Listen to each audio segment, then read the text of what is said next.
Hi, I'm Luke Woolsey. For the past 17 years, I've been a general contractor, a small business owner, and a real estate investor here in San Diego. I started this show with the goal of connecting with people, sharing life experiences, and learning from each other's stories in order that we might build each other up. Welcome to Building Up.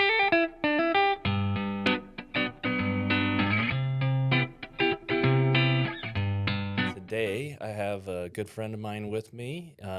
His name is Ryan Cacy, and we're going to get to learn a little bit about him today. So, welcome.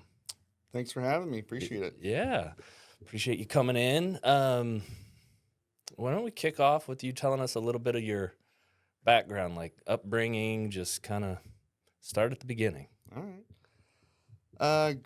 So I was born in Nebraska. Parents got divorced when I was 3. Mom moved back out to San Diego where her parents were.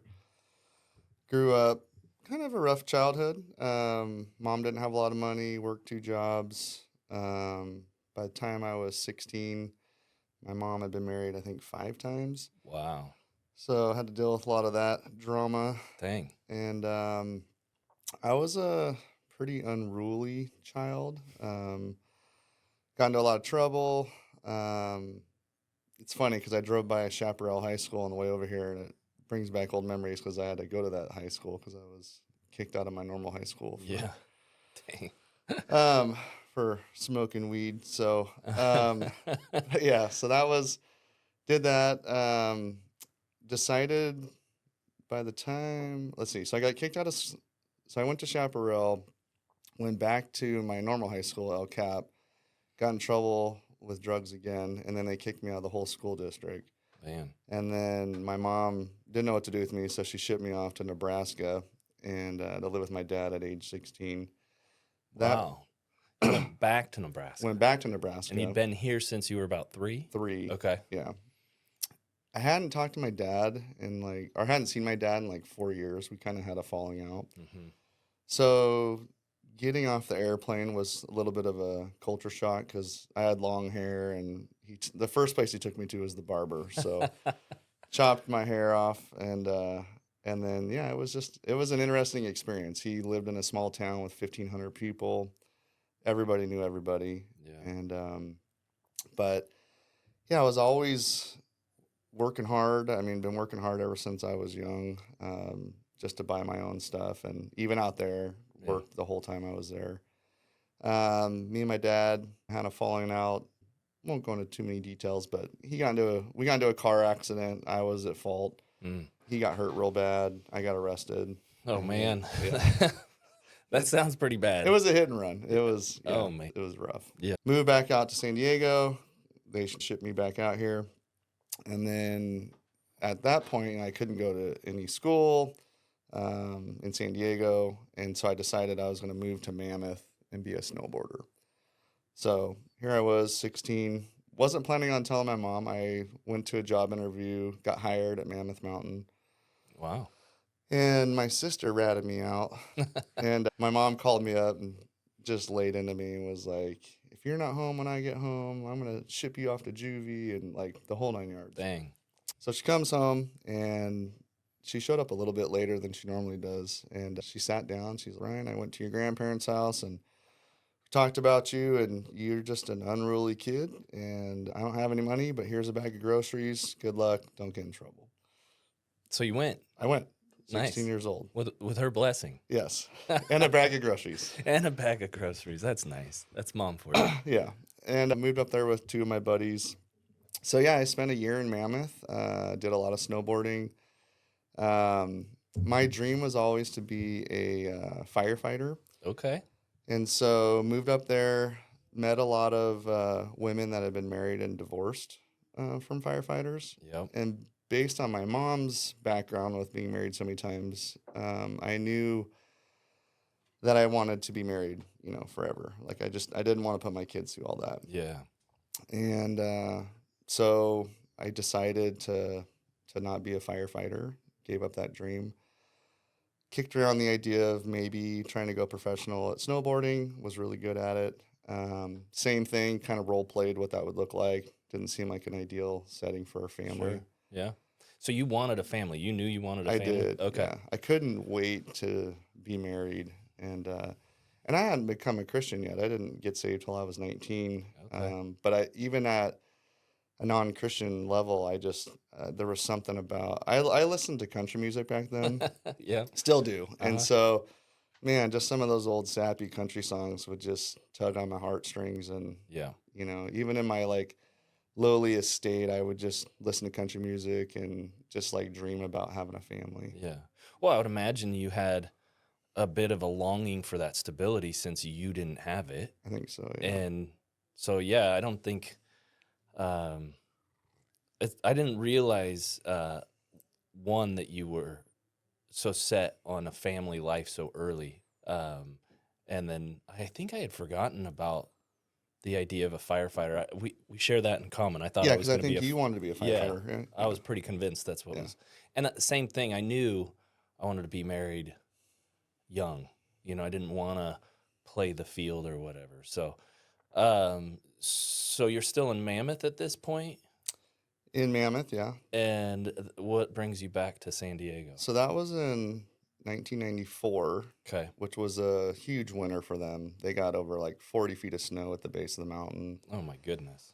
So, we snowboarded all summer long, the whole 9 yards. And it was I found myself at this weird point where the season hadn't started back up yet. And a friend of mine who moved back to one of the guys I moved up there with, Alan, he had moved back and he was working as a window guy, a glazer. Mm-hmm. And so he was doing commercial construction. He's like, man, just come back. And I didn't know, I didn't know what to do. And I've always been a goal guy. And so it felt weird not having a goal, not having a plan. Sure. So I thought about it and just decided that I wanted to be an electrician. And there was this guy, Jeff, who would come up and snowboard with us on the weekends. And he was an electrician in LA and he had a new Toyota truck and he always had money. And, so I kind of it looked like the life. It looked like a good move. And in my younger days, when I was, 15, 16, I was really into car stereos. So all that electronic stuff just kind of, I don't know, I had a knack for it. Mm-hmm. So I thought, oh, it's the same stuff, but it's totally different. There's the colors of the wires are different. Everything, DC versus AC is completely different. Yeah. But either way, I decided to move back to San Diego and got out the phone book. And for those of you who are younger and don't know what a phone book is, it's a book with everybody's phone number in it. Yep. And I remember those. So yeah, I just went to the electrical contractors and just started calling every single contractor in town.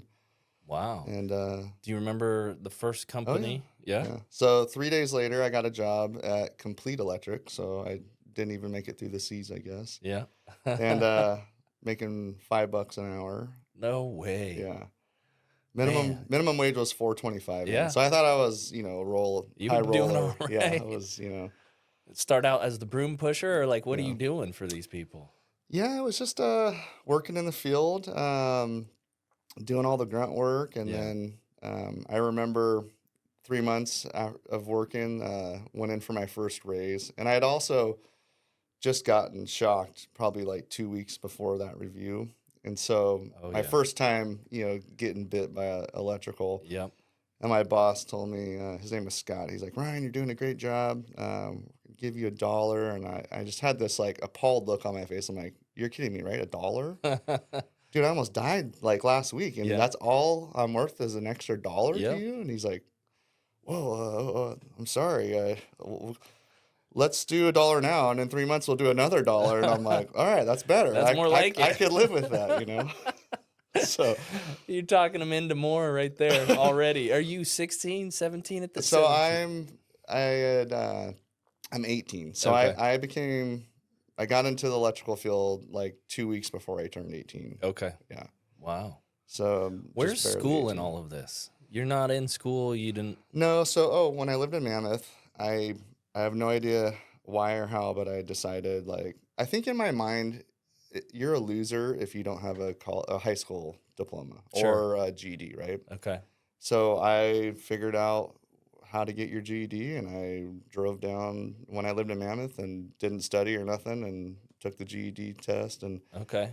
even on the way down there, got a flat tire, hitchhike, me and my buddy Jose, and then we show up like 2 hours late, and Oh my word. anyways, took the test and got my GED. Okay. So that was my high school, I guess, career was over. And Nice. then I did, probably like a year into working as an electrician, I decided to go to City College and get a 2-year apprenticeship Okay. program that I did. Gotcha. So Nice. So, is that like in the electrical field, like you're trying to get, what is it, your journeyman's card or something like that, so that you can, there's kind of a hierarchy in all trades, but like electrical specifically, they seem to have like a path. So probably 20 years ago, they instituted a thing in California where you're supposed to have, after working as an apprentice for 4 years, you need 8,000 hours. Then you can apply to take a test and get your journeyman's license. Okay. So that's the journeyman's license that everyone talks about now. Got it.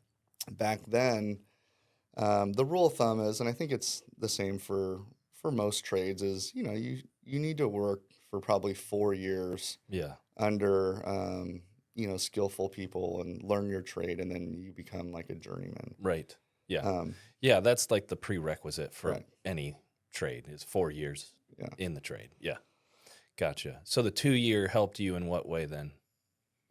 What was that? The 2-year program that you went through. So the 2-year was just it taught me what electricity was, how it works. It was basically and they taught you how to wire buildings and bend pipe. I had learned all that in the field already, but it Sure. was really like the theory, like the technical Okay. side of it, a lot of math. And so, yeah, that was, and I mean, I've got 90 people that work for me now, and we push apprenticeship program on Yeah. everybody. But back then I don't know, I did stuff a little differently where, I worked for Complete Electric for 6 months, and then I worked for a company called Laser Electric for 3 months, and then I hooked up with Precision Electric. Okay. So Um, early on with yeah. precision. Okay. So 9 Nice. months in the trade working for those guys. And Okay. then, I started at $5 an hour, and a year later I was making $10 an hour. And then a year later I was making $15 an hour. So I kind of was always pushing for more. And Precision, they took a liking to me, and they allowed me to become a foreman at a year and 9 months in the trade. Wow. So I That's was amazing. 19 years old, running work as a foreman, and I loved it. It Yeah. was, probably my most favorite job I've ever had. So are you staying out of trouble at this point now that you're working stiff and you're getting responsibility, or is that still like an issue? When I moved back to San Diego and started working in the field as an electrician, I was drinking and smoking weed and partying, but I wasn't getting into trouble. But right around that same time, when I was 19, I became a Christian, Okay. and then God slowly just started removing all that stuff from my life. Yeah. So yeah, I worked a ton. Like I was just always doing side work, and I think right around that time, probably when I was 20, I came up with the idea that like I want to buy a house. Like that's what I'm saving up for. Yeah. So that's what I was just doing, a ton of side work, and then so became a foreman when I was 19. Became a project manager, I think, when I was 21. Wow. And then by like age 25, I was operations manager, and then I became the vice president of Precision. And then at 31 is when I started Cacy Electric. Wow. So that's kind of like the progression of Yeah. the electrical side of it. And then I have other things that I did at a young age too. Sure. So you're at Precision, where I know you're probably still on the prowl, thinking still about marriage and all that. At what point do you meet your wife? So I got married when I was 21, so I must have been 20. Okay. And so when I became a Christian, God started removing, like, I quit smoking weed, cut my hair, like, I just kind of started cleaning up. And when I did all that, I started losing all my normal friends that I had. Makes sense. Yeah, we just didn't have a whole lot in common anymore. Yeah. And so I turned to the church and I just started I started working a ton at the church for free. Okay. So I spent probably a good year. And at the time at Calvary Chapel, El Cajon, That's where I first met you. yeah, Right. I think it was right after you had gotten engaged. So I must have met you when you were about 20. that, And that's about that. I Yeah. had just started dating my wife. So I was, 17, 18. We're pretty close in age. So yeah, first time I think I came across you was 97, 98. Sounds about right. Yeah. Okay. And so most every night, Saturdays, I just was working at the church. Yeah. And learning a ton, because here I was donating my time, got to learn how to do all this stuff on my own. Yep. And actually, I think I was working there before I even became a foreman. And I organized a work party on a Saturday one time, and we had 20 guys there. That was when they were doing that big remodel, Big right? remodel, yeah. Okay. And so I got my boss to come. He donated all the material, and then a bunch of guys from work. And I just ran those guys for 4 hours, and that's when I caught the bug. Like, Yeah. I had so much fun that day. Like, I remember like it was yesterday. Yeah. And I had journeyman foremen that were there donating their time, and they would be like, "Hey Ryan, I don't know what to do here. What do you think?" And I'd look at it and be like, "Why don't you do this, this, and this?" And they're like, "Oh, I didn't even see that." Okay. And it's the whole fresh eye syndrome. Yeah. Like, they've been staring at it for 20 minutes. They don't see the solution. Too close to it. You walk up, see it in 1 second. Yeah. Yeah. And so anyways, I think after that day, my boss was like, "Whoa, this guy, I think he can do this." Yeah. And you impressed him there. so that was rad. And Yeah. then so back to when I met my wife. So here I was working at the church, and her mom was the church accountant lady. Okay. And so we became really good friends. Her name's Debbie. And she had a daughter at the time, Sarah, who was 16. And she started singing on the worship team. And it was just like, she's too young. I'm 20 years old. She's 16. She's just a baby. Yeah. And but when she turned 17, as if that made it right. Maybe back in the Yeah. day it would have. And and she caught my eye, and her mom knew that I was, digging on her daughter, and then Debbie started inviting me to like church functions, like barbecues, and that's when it's funny, the first time she kind of like got me outside and pinned me up against the wall and was like, "You like my daughter, don't you?" I'm like, "I do." And she's like, "You want to date her?" I'm like, "I do." She's like, "All right, I want to know every drug you've ever done." Oh my. So I just started listing off all the drugs, and Dang. after 5 or 6 drugs, she's like, "You've never done heroin?" I'm like, "Heck no, that's horrible drug." And she's like, "Okay, you can date my daughter." And That's the bar right there. Yeah, I was like, heroin is the bar. I'm glad she said it super low, because that was the only way I got in. Oh my goodness. Have you ever shot up heroin? Nope, can't do it. Scared of needles, don't want to do it. That was my only deterrent. Your mother-in-law's interviewing you before you even get to date her underage daughter at this point. Wow. Yeah. That's hilarious. She's giving you the interrogation treatment. And so that was, and then so me and my wife went on a date, and I knew after that first date, I wanted to marry this girl. I remember seeing my mom the next day. It was on a Saturday, and she's like, "How did your date go?" And I was like, "Mom, I'm gonna marry this girl. Like, she's amazing." Wow. And we dated for 6 months, and then I proposed to her, and then we got married 5 months later. Dang, So that fast. 11 months total. Yeah. And I'm assuming she's 18 at this point? Yeah, because I married her 2 weeks after she graduated high school, and she had just turned 18. Dang. Yeah.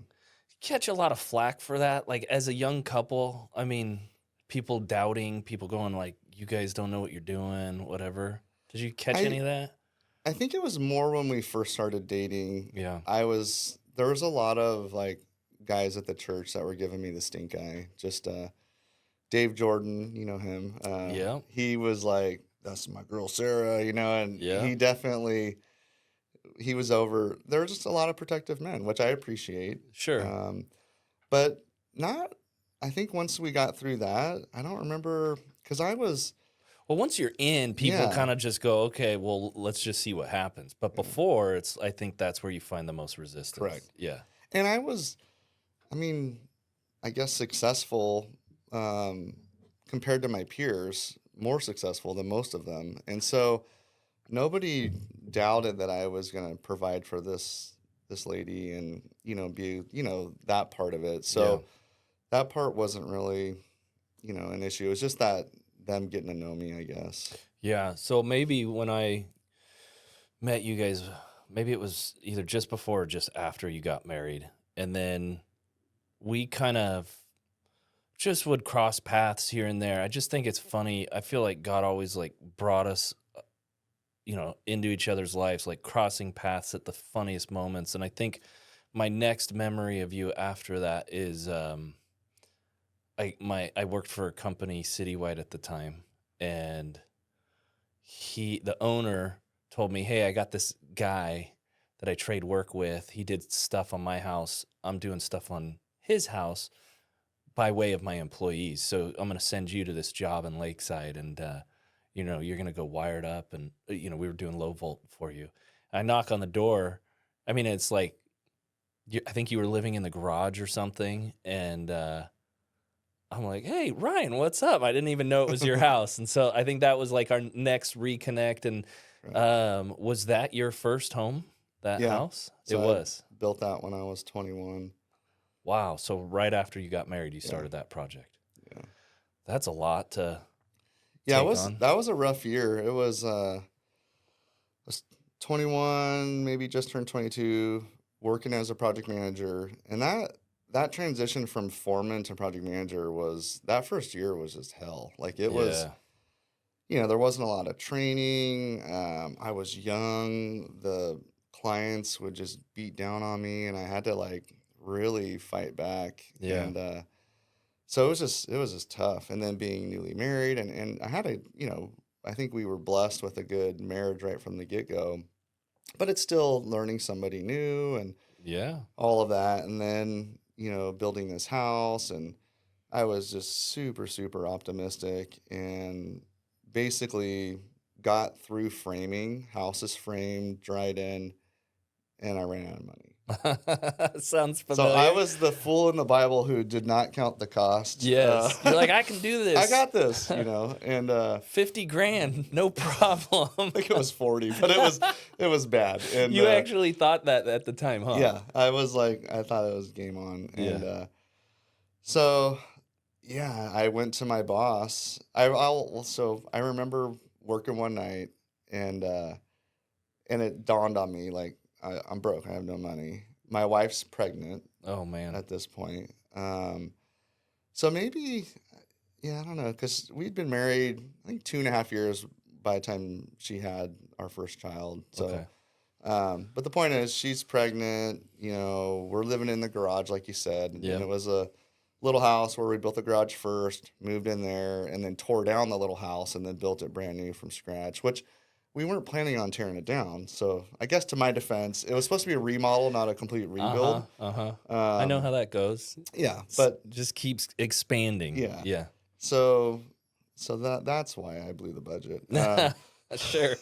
Not that you had no experience. That was it. Makes sense. But here I'm an electrician. I had no clue what I was doing. And then guys at church would come over and teach me how to frame, and all those friendships that I had made working at the church, donating my time. Yeah.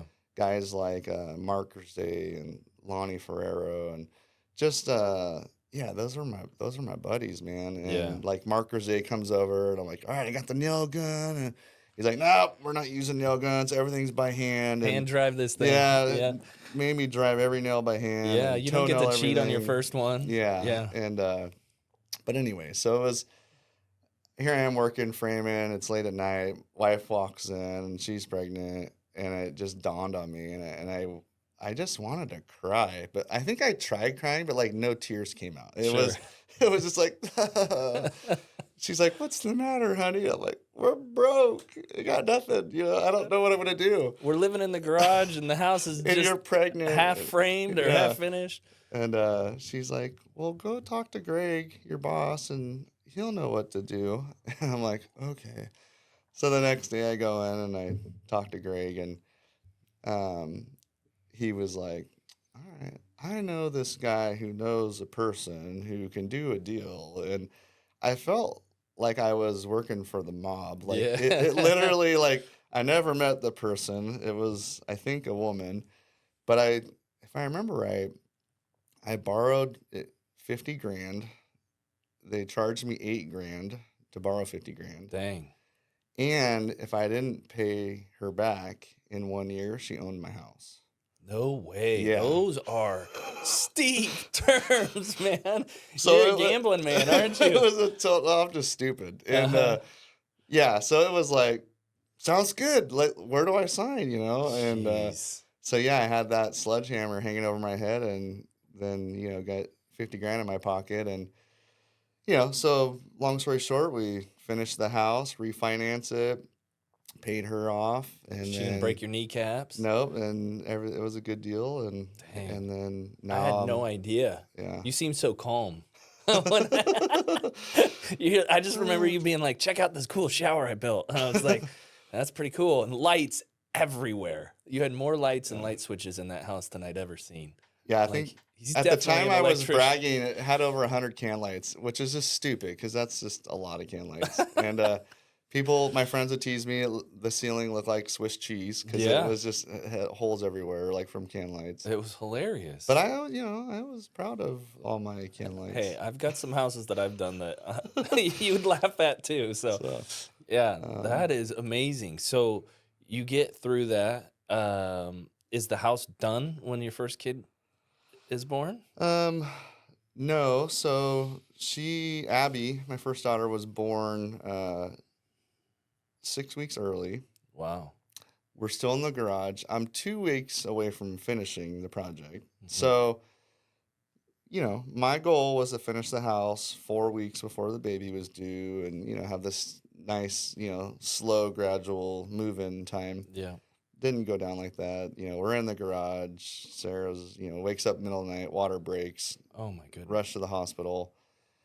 And that was a tough scenario. Our Abby was born, so in the womb, her intestines twisted, Mm-hmm. which cut off the blood circulation. So her intestines died inside of her. Oh my goodness. So we go into the hospital, they do an ultrasound, and they see like this black mass on the baby's stomach. Mm-hmm. They didn't tell us. We deliver the baby. Thank you for the baby. Rush the baby to the ICU. And we're like, what the heck's going on here? And they're like, yeah, this is what happened. Intestines died. They're dead in there. We need to remove them. Oh my goodness. So, we're just whippersnappers. Like, we got no clue what's going on. Everyone from church is coming because they basically are like, get your friends. Like, we don't expect your child's going to live. Right. So we're in there for, she was born on Thanksgiving, which was Thursday. And then we were there on Friday. And then I had a huge work party on Saturday to try to like push the house finished.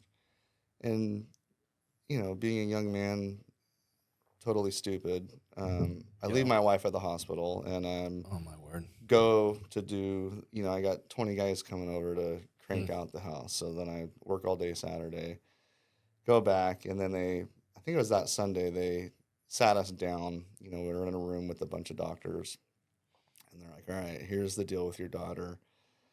We have to do the surgery, and then she's going to need a transplant. She's going to have a really rough life, really horrible life. You guys are a brand new married couple. And I just knew they were getting on, like they were beating around the bush. Yeah. And I was like, time out, just cut to the chase. What are you trying to say? Yeah. They're like, we think you should pull the plug on her. Like, Wow. So she was on life support at she was that on point. life support. Okay. Yeah. And she had surgery already? I think they had removed I don't even think they removed it yet. Okay. Yeah. And so they basically said, pull the plug. And I just looked them in the eye. And I'm like, no, this child belongs to God. And he's going to take her when he wants to take her. Yeah. You do your job and keep her alive until he decides to take her home. Yeah. And they're like, okay, your life's going to be really hard. And we're like, okay, we'll take it. And they were right. I mean, our life was hard. Abby, our daughter, spent 9 months, first 9 months in the hospital. And then she came home for 2 or 3 months and then went back in the hospital for 4 or 5 months. Wow. So it was rough, you know. Yeah. Um, Sounds like it. Real rough. I mean, yeah. so you're going back and forth. Is Sarah staying there then, or can she even? She would. I think when the first 9 months she was in ICU. Parents aren't allowed to spend the night. Okay. But she's there all day long. Like, you know, she quit her job. Like, that's just, and that was the plan, was once she had the baby to not work anymore. That was always my goal too, is to have a stay-at-home wife, and, you know, and that was Sarah's goal too. Sure. That's part of the plan. Yeah. So I was at the hospital every day, come home. And then when she did go back the second time, she was in a different room, and then Sarah would spend the night there. Okay. So it was, it was rough. Oh, yeah. Can't even, I think a lot of people, like when they hear stuff like that, you can't even picture what, you know, how long of a season that is, where you don't even get to bring your baby home for 9 months. And then what did you say? She was home for a month or two, and then? Yeah, 2 or 3 months, and then had to go back in. So at what point does she come home and it feels like it's stable for a little bit? The first 3 years just felt like a blur, because she, I think at age 3, ended up getting a transplant. Okay. So then so Kaiser was our insurance, and they don't specialize in intestine transplants. So they subbed it out to Children's Hospital in Pittsburgh, who was like the best in the nation, still is, I believe, for intestinal transplant. So at age like 3, she got a transplant. So then, you know, you're on the waiting list. You get a phone call, drop what you're doing, rush out to Pittsburgh. Yeah. They do the surgery.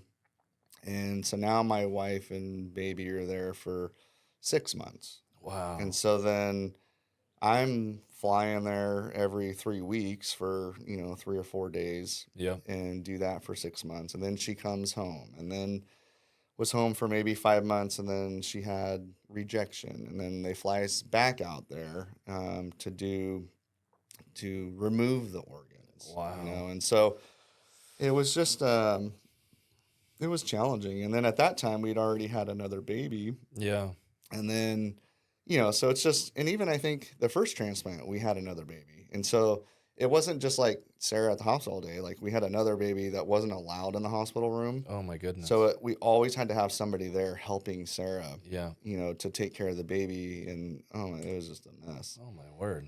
And then I think when she got rejection, and they had to remove the organs, now we had another baby. So we had 2 babies we had to take care of. Man. And so it was just a rough period. So I think, to answer your question, when did it feel normal? When all the rejection was over, and she came back, and then it was like, she had a pretty good run after that, you know. Okay. So from like age 6 until, so Abby's 22 now.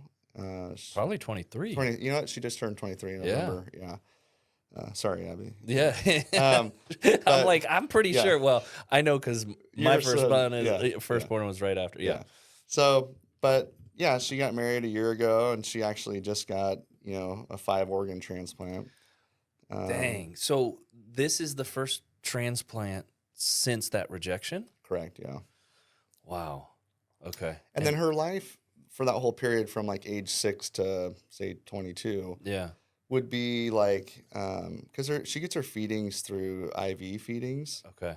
And so there's like a port in your different parts of your body to main arteries, and those would get infected, and that's a big deal. Yep. So then she'd have to go to the hospital for a week or two and Yeah. then fight a rejection. So there was always that kind of stuff. Yeah. She's always had problems. Yeah. But, I would say, her high school life was pretty darn good. Like, Yeah. things were looking good. She had a pretty normal high school experience, got married. Yeah. That's amazing. And then they were married 6 months and then got a call for transplant.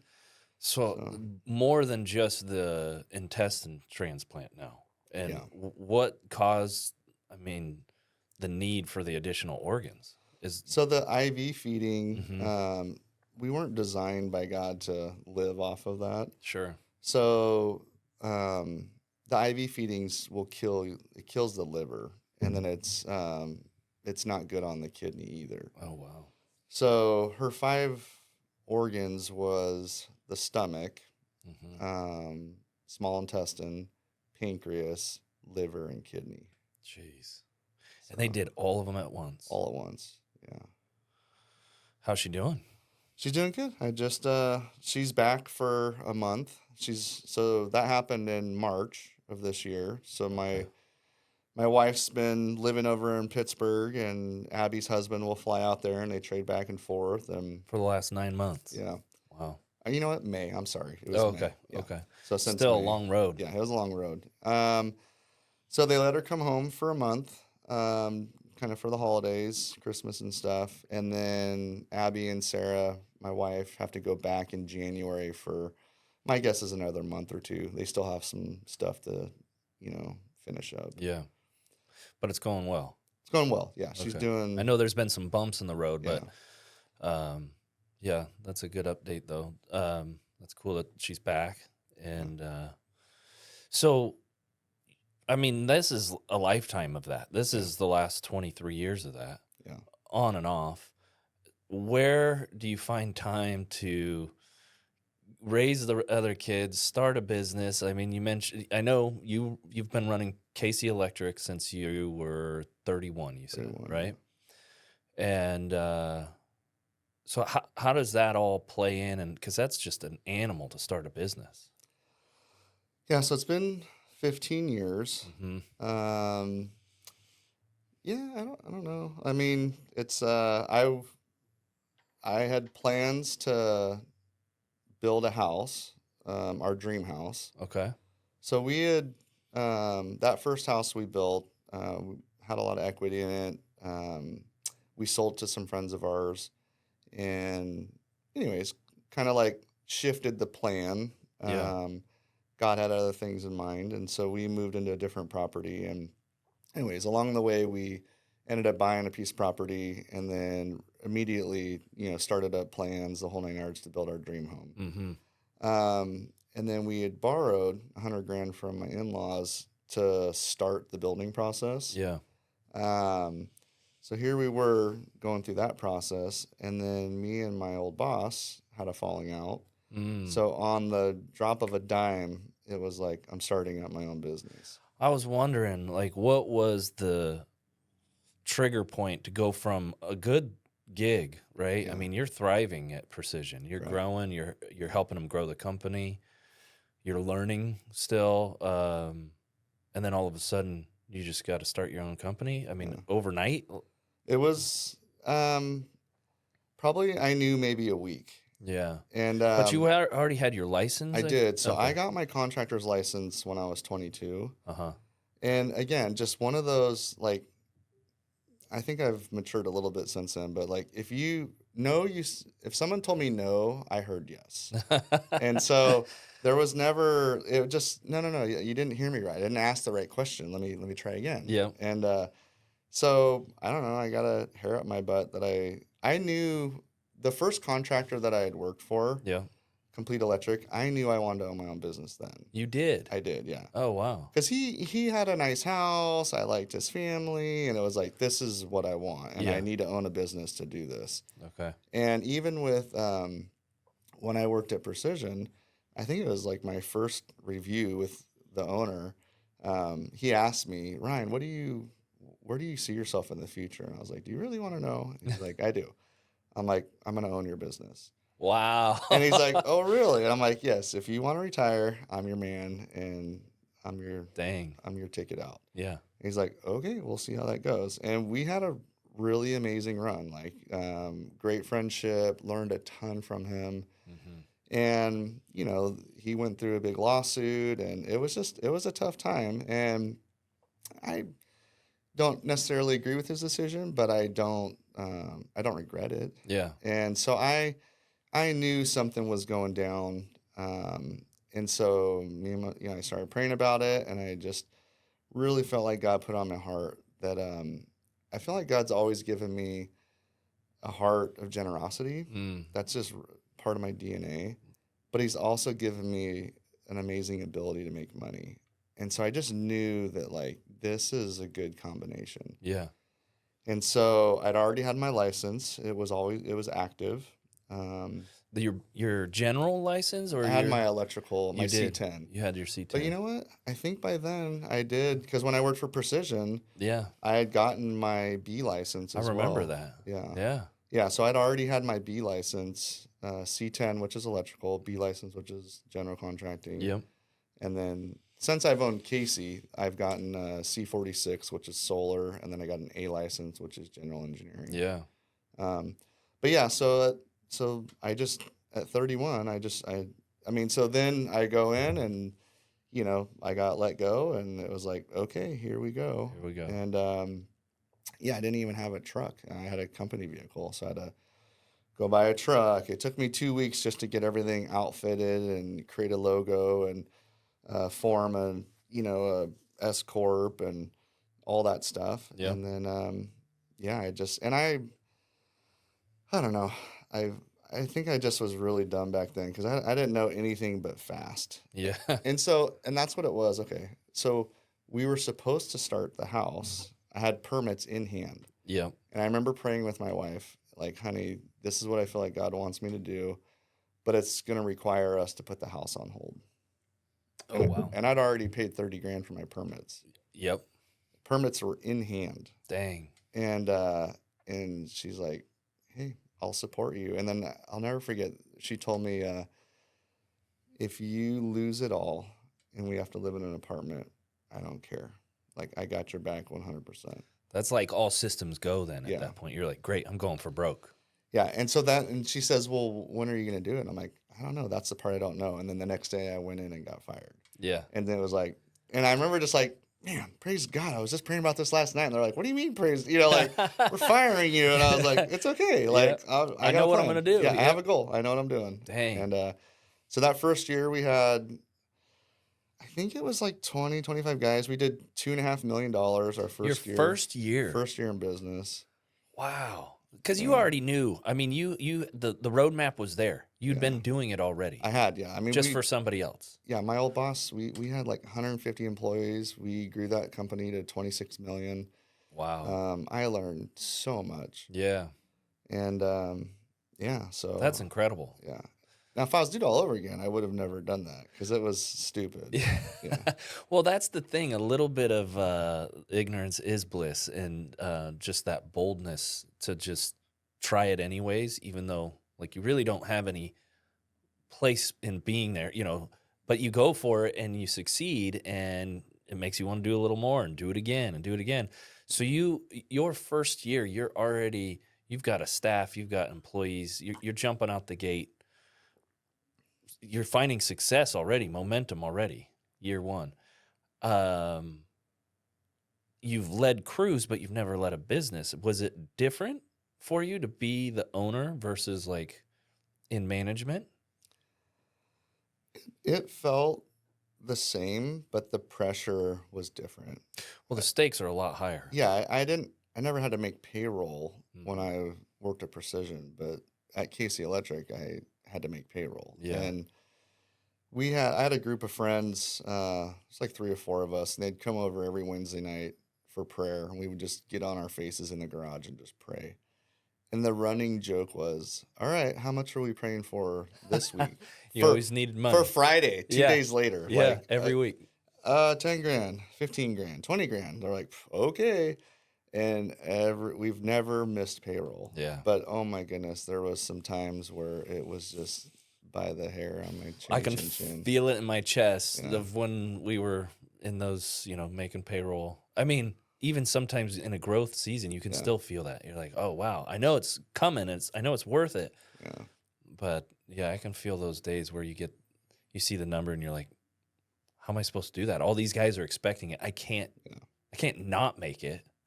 Yeah, so that's very different than running somebody else's company. It is. And Yeah. then I had, right when I started my own business, I met with 5 of like the biggest contractors in town because I had great relationships with all these guys. Yeah. And I met with all of them and I just said, hey, you know me, I'm on my own now. What advice would you give me? And they all just spilled their guts and I just took a ton of notes. And so I kind of created my business plan based on like a mosh pit of all of their stuff. Yeah. And all of them said, all of them had worked 80 hours a week for either a year or 2 years. It was different between the 5 guys. So I just said, okay, I'll do it for a year and a half. Mm-hmm. And so that's what I committed to do. I sat down with my wife and said, okay, let's map out the schedule. And that's what I did for a year and a half. Yeah. And it was brutal.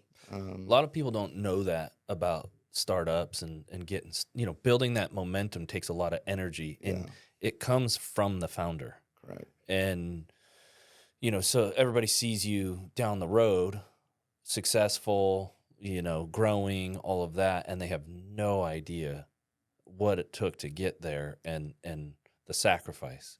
So I remember the same thing. I felt like it was just probably 2 years of 90 plus in some cases where I'm just blown away. I'm like, I didn't know. If I break down my hourly rate, I'm making less than minimum wage. Yeah. This is not good.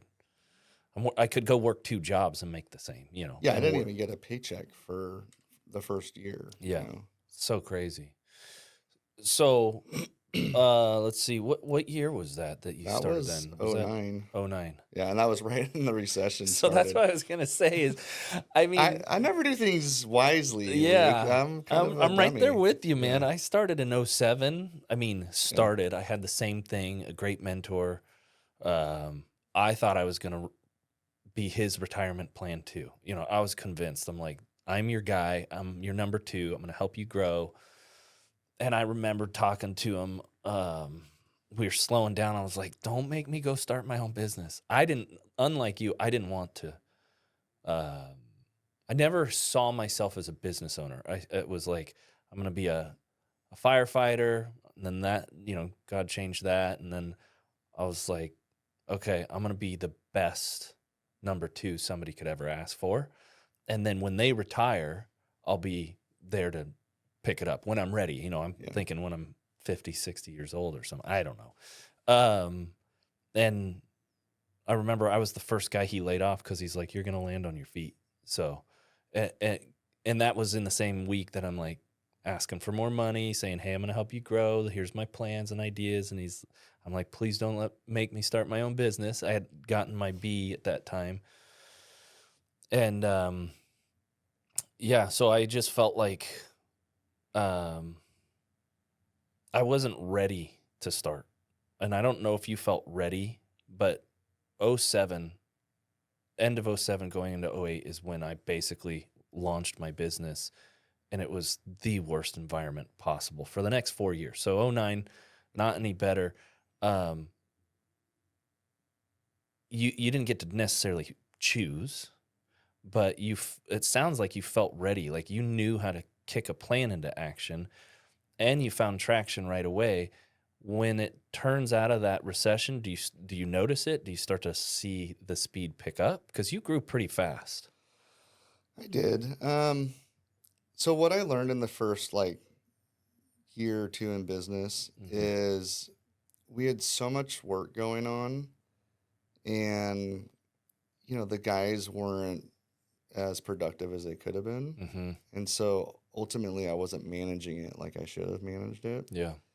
And we got to a place where it was like, I saw the writing on the wall. Like it didn't look good. And I sat down with my 3 key guys and I was like, hey guys, I have something to tell you. Like, I think I've screwed this up. And they're like, what's the matter? And I was like, yeah, it's not looking good.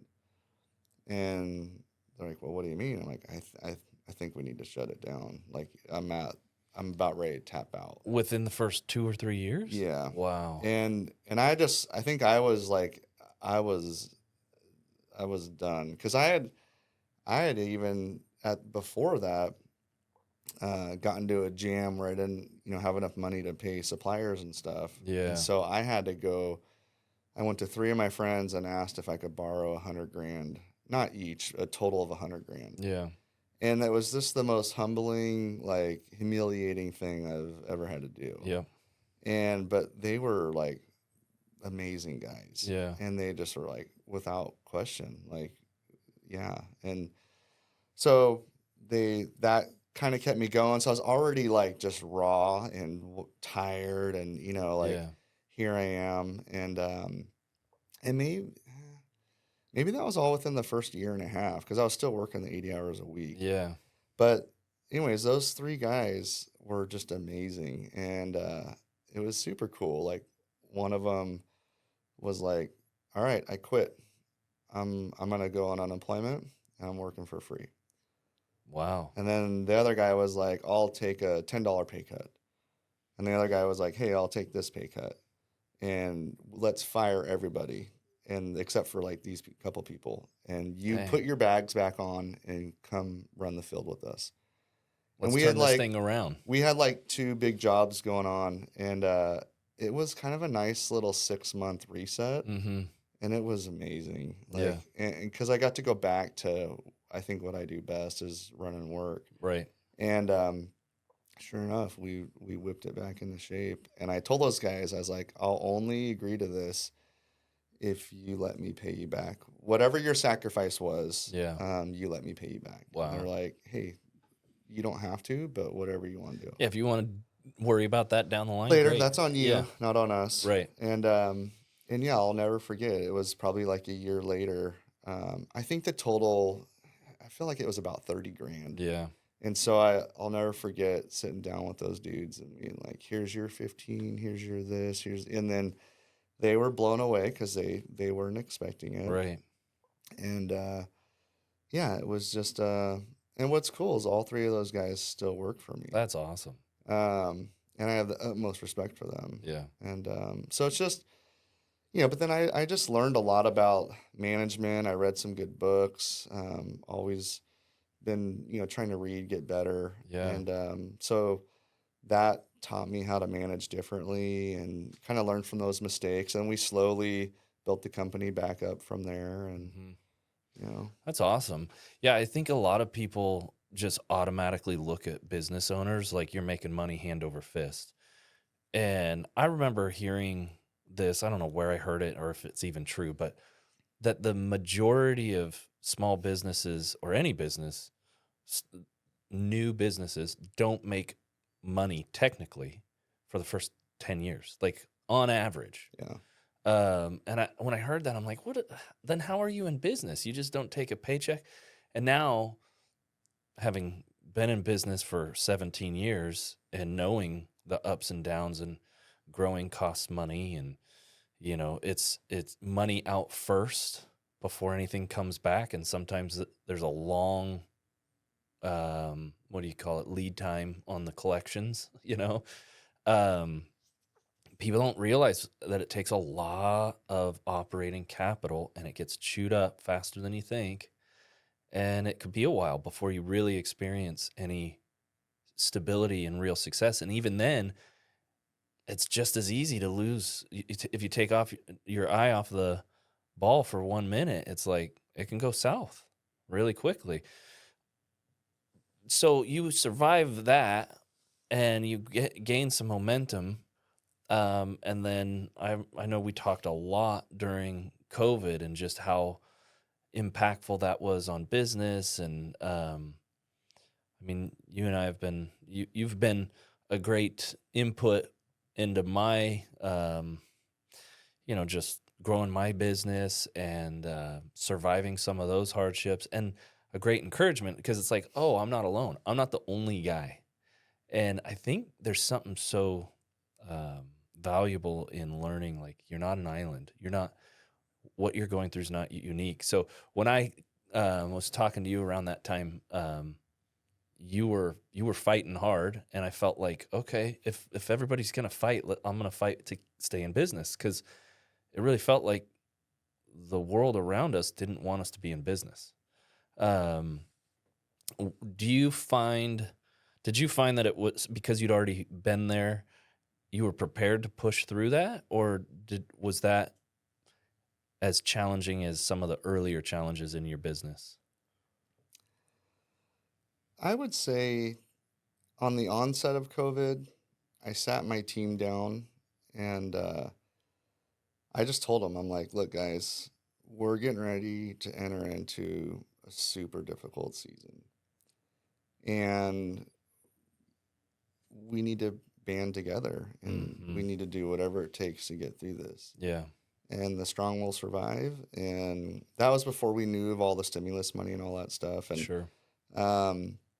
so I don't know, I'm weird where like if somebody says no, I want to prove them wrong. Yeah. And so I guess what we were hearing was you're going to fail. Like, Yeah. and that's what the voices that were being whispered in our ears were telling us. Yep. And it was like, no, screw you guys. Like, I ain't going out like this. Yep. And so it was a challenge. It just was like, it's game on. So just another And challenge. Just another challenge. Yeah. And I'm weird where I like challenges. Mm-hmm.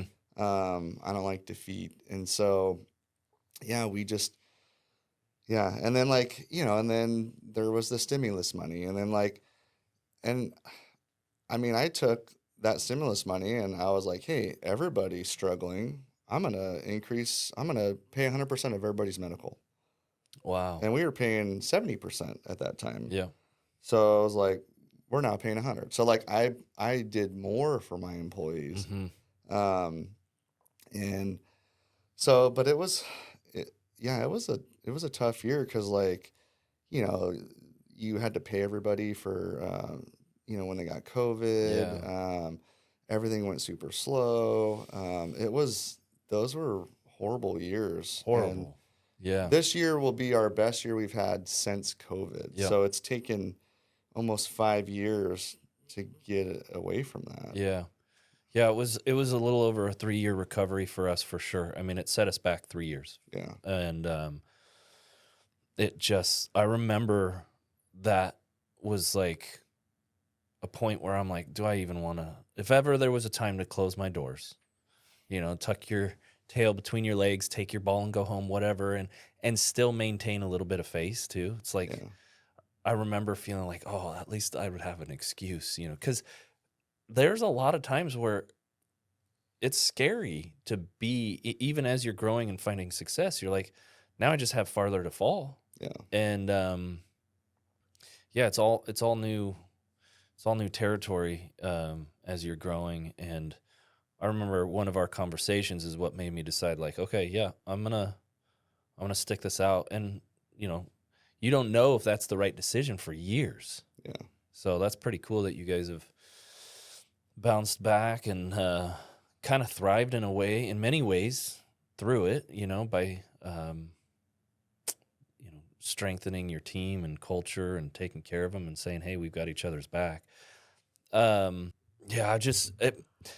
one of the things that I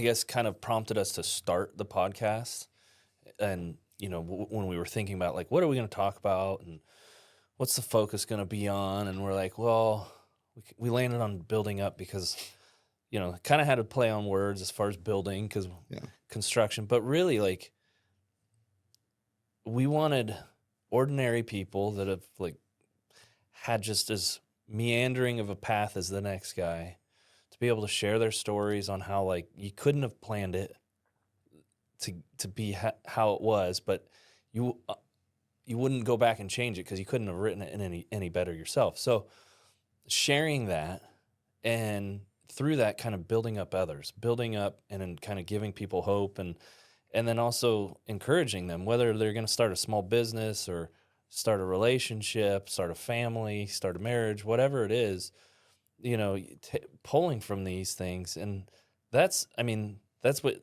we've had in our meetings. And I feel like it's building up others. Who do you think? I mean, you've mentioned a few guys, and I know faith is a big part of it. But like, who do you think helped build you up throughout in various stages? Like, there's kind of those standout guys. Do you have? You mentioned some guys that helped you on your first house. Owner of Precision. Do you have other mentors or? Yeah, so there's, it's funny that you asked, but there's this man, his name is Nick Poltovich, and he was my boss when I lived in Mammoth. Okay. So I'm 17 years old. He owned a restaurant up there called Las Sierras, and he was a hard nose. Like, people were scared of him. Like, he just ruled with an iron fist. Yeah. Big, kind of like Russian guy, he just was a scary guy. And I don't know, he took a liking to me and let me do all kinds of crazy stuff.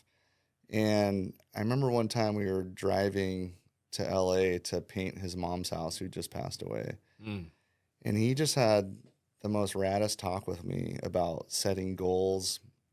And I'd already, I think, known about goals, because I was like, I'm going to do this, and then I would do that. And so I already kind of knew that. But I think what he did is he specifically told me, Luke, he's like, Ryan, you can do anything you set your mind to.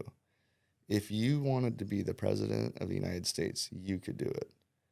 You just have to break it down. Wow. And you just take that huge goal and break it into a bunch of little goals. Yeah. And I think what that did for me is, because I grew up kind of, I guess, poor for America standards. Yeah. Grew up in a trailer park. Mom didn't have a lot of money, and it was kind of like, when you grow up in a trailer park, it's like you're trailer park trash. Yeah. You're the poor kids that ride the bus to school that live. Oh, you live in the trailer park, Mm-hmm. and it's funny because some of my friends from the trailer park, we don't hang out anymore, but we were all recently together for a funeral. One of our buddies died, and there was 8 of us from the trailer park, and I think they all feel the same way. But we were close because we band together as the trailer park kids. Yeah.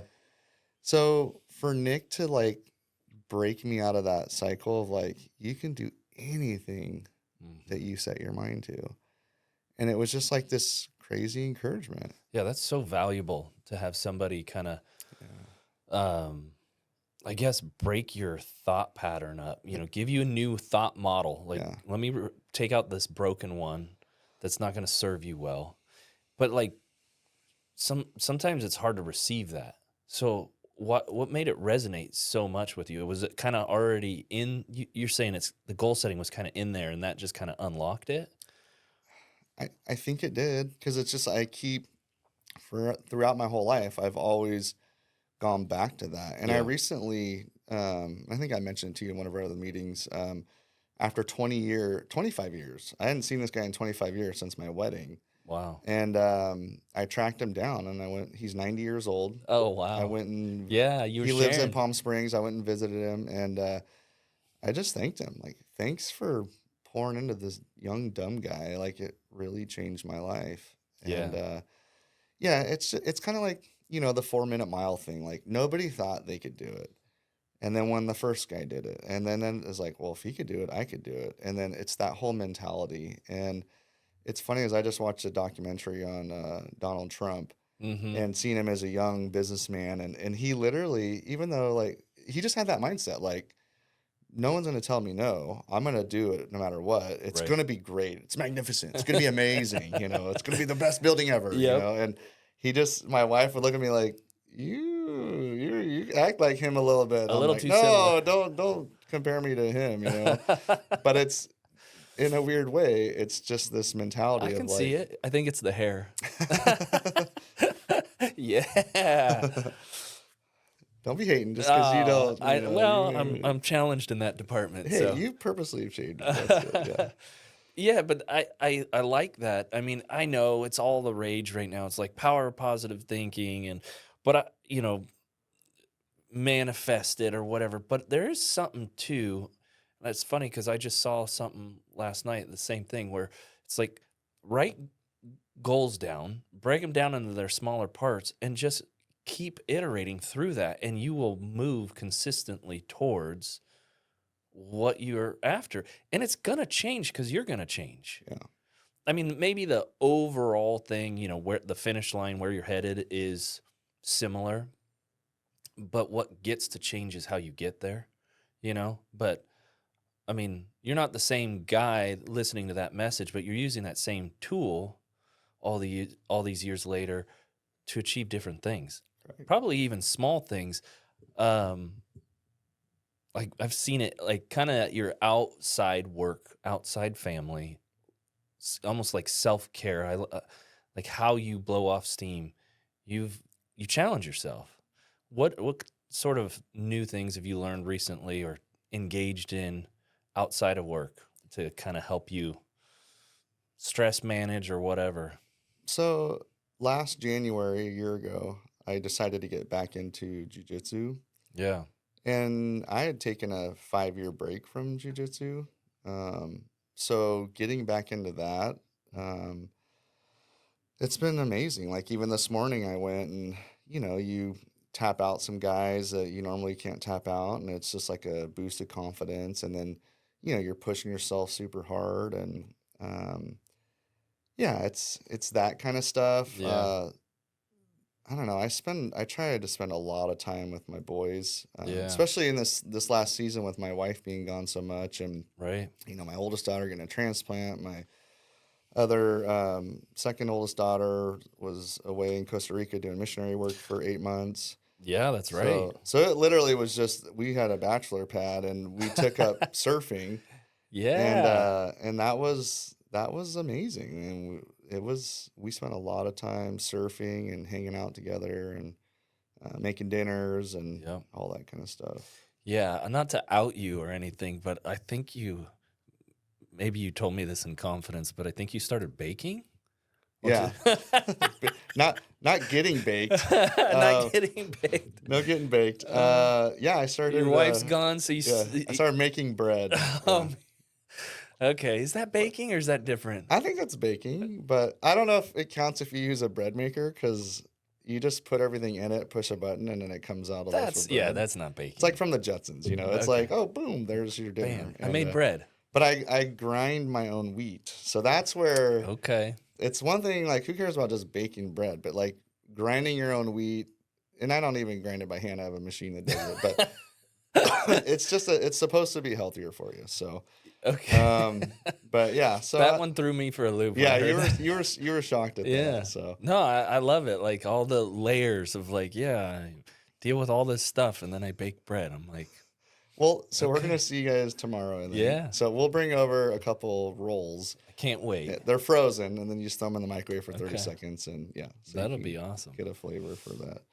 Man, so this, I mean, yeah, all those other guys that poured into you, but it really started with that one guy and that so. ignited something. That's so cool. And, I know at the time you weren't a Christian, but how much has your faith played a role in what you've done? It's everything. Mm-hmm. Yeah, I think if I wasn't a Christian, I know if I wasn't, like, I would be self-seeking. It'd be all about me. I would probably be just a horrible boss. Mm-hmm. And just, yeah, I'd be bad. Yeah. Because it would be all about me. Yeah. And all about what I could get and how much can I get out of this deal and how could I use people to the most to get what I want. And I feel like that's something that God has worked in and through me, Mm-hmm. of just like pointing out my sins and where I fall short. And I still, have those sinful tendencies, but God puts me in check. Right. And so, yeah, without, the blessing of God, and then just seeing him moving and working, like it's like all the times he's met payroll and he's just incredible. Yeah, there's nothing like being out there on the ledge Yeah. to show how he really shows up. And I feel like, being self-employed and an employer, and having that responsibility, and all of a sudden you don't see it like you're, um, like you're kind of demanding of these people. You're now recognizing like you have a responsibility, and I feel like he uses family, kids, work, but nothing like the things that he can use your business to really humble you. Like you can be like, look at what I did, and then all of a sudden you get your ass handed to you, and you're like, yep, I'm not that great, and I know we've shared a lot of those examples in our own life, and just it's pretty cool to see other people that have found that to be true in their life. I know it's how I see him work in my business too, and you know, even through this podcast and just kind of being able to connect people with that. Well, I think in terms of uh, overall business leadership, you've been doing it for so long. Clearly, you never arrive, but now that you're a little deeper into it, a little older, a little wiser, what's next? Like what keeps you going? What makes you want to, do the next thing? I think for me, it's just getting to that place of just like, I love the guys that I work with so much and the girls. And it's just like, have an amazing team. Mm-hmm. And we've been able to get into some special niches where like we love doing extremely difficult work. Yeah.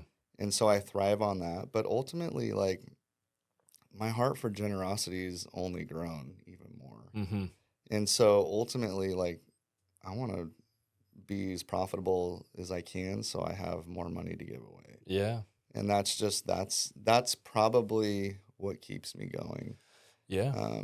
But there is this like proud papa type of feeling of like a couple weeks ago we had a difficult job and we worked like I don't know 16 hours on a Saturday. And I was out there working with my guys and there's guys there that were like little whippersnappers, 4 years ago, 5 years ago, and now they're just total studs. Yeah. And so just like working with these guys and watching them grow and getting married and having kids and being good, successful, construction workers, it's just it's amazing. And Yeah. so I don't know, and we try hard to promote from within, Mm-hmm. raising people up to be foremen, project managers, all that stuff. And Yeah. so I don't know, there's just something super special about that. So growing the team is still like a really big, important, motivating factor for you. Yeah. Just watching people grow. Yeah. I know for me, it's kind of like that. I want to create opportunity. That's really exciting about being in a position of being able to influence the system. Yeah. Is like the more the company grows, the more opportunity there is for people that maybe otherwise wouldn't have had it. Yeah. And to be able to facilitate that is pretty exciting. I mean, you've talked about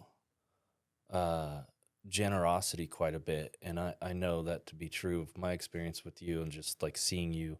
What are some of the things that are there examples of things that you've really been passionate about? Charities that you've been a part of or trips that you've done that you want to continue to do? So 20 years ago, I went to Africa for the first time. Okay. And it was an amazing trip. And on the plane ride back, I felt like God really put it on my heart. Like, this is what I want you to invest in. And I had plans to build like an 8,000 square foot house. And he literally was like, you need to cut it in half. And it was like, Yeah. and maybe, because I grew up in a small little single wide trailer, I wanted this huge house. Yeah. And so I've been going there for 20 years. And so we're linked up with a church over there, and they have a private Christian school. And so we are just constantly building onto that. So there's a 3-story concrete building. We built a 4-story concrete building. We're doing a 5-story Wow. concrete building. Wow. And this is all over 20 years. And then, Yeah. I've brought almost all my kids with me to go over there. Guys from work. I try to bring somebody from work every time. So I go every 2 years for about 2 weeks. Wow. And so that's been a huge blessing I think I've brought in 5 people from work over there. Yeah. And so that's just my heart's desire. And then when we're done, we believe when we're done with this next 5-story building, the school, between like offering like half the kids scholarships for free and the other half paying, Yeah. paying customers, they should be self-sufficient. And then the goal is, they bought, I think 15 acres, somewhere else in Africa. So we want to kind of repeat the process, but my wife's heart and my heart is like, we really want to build an orphanage. So, Wow. so that piece of property would be like a church, an orphanage, a school, a way for them to be self-sufficient. Yeah. So I just see us just keep pouring into that. Yeah. Like that's my goal, is to do that. till That's I'm super cool. 85 or something. Yeah, you never want to stop working, do you? No. I mean, it's not necessarily work when it's just part of your life's journey. Yeah. And, I was thinking about this. I don't know why this popped into my head last night. I feel like maybe in anticipation of our conversation, but I did not sleep great last night. And I just, for some reason, I was thinking about all of the, all of the projects we've ever done. They feel like they never are truly done. It's kind of, I heard somebody say, I don't know if this is true, but like art is never truly finished. It's just when the artist decided to stop. Yeah. Right. And I kind of feel like that with a building. We'll build a house and it's like we can touch up paint and straighten lines and whatever it is, massage that thing literally forever. And then, of course, eventually, something else would need to be done. So it's like a work in progress forever. But we stop when it's time to hand it over and it's, here it is. This is finished. But kind of the building of our lives is never finished. Yeah. And I think that's so cool that there's not like a finish line for you. Like it's just going to be ever expanding and changing. And I know you get to play a little bit too. I seen you pulled up to lunch the other day in a refurbished, was that an International? Yeah, that was okay. The work truck. Yeah, it's a 72 International flatbed. Yeah. And yeah, it's the company truck. We use it for pulling the backhoe and everything. And It's so funny. It's just seeing the big, stake bed, pulling the trailer and the equipment. And, you had the hand painted old logo on the side. Have you done any other cars? So for work, that's the only truck we've restored. And Okay. then I have a personal truck, a 1964 Chevy pickup C10 that we just completely restored. Yeah. My daughter, Olivia, she's got a 65 Thunderbird that she restored. My youngest son, Gabe, has a 1975 El Camino that's restored. So it runs in the family. Yeah. And then my dad, that's his big thing, is restoring cars and all that. And that's been probably one of the hardest things for me. So I love my dad to death. And it's funny how like men that you look up to, you want to be like them in a sense. And that was always a dream of mine, to like retire so I could fix old things, fix cars and do everything myself. And somewhere down the line, I feel like God showed me that that's not in my future. What, retiring? Yeah. Or fixing things? Because I seen you fix some stuff. It's retiring to just do that full time. Yeah. And so that's kind of the new goal is, in the next 3 years, my plan is to only work 3 days a week, Wednesday, Thursday, Friday. Yeah. And then, we're hoping our kids, we have 4 kids, so we're hoping they have a bunch of kids. And so the goal is to be like world's best grandparents for Saturday and Sunday. Be available, have capacity. Yeah, go to sporting events, family gatherings. Yeah. And then Monday and Tuesday will be like me and my wife's weekend. Yeah. So there's really not even like, literally my wife was just like, "Hey, you got plans to build this 4,000 square foot barn on the property here at the house. Mm-hmm. What are you going to do with that?" And I'm like, I don't want to talk about this, because it's like I had to admit that like I had designed that barn in my head Yeah. to work on cars and do metal work and woodwork, and Yeah. the reality is it's a waste, because I can do all that stuff at my own shop at Cacy Electric if I choose to, Right. but I just don't even have time to do that. Yeah.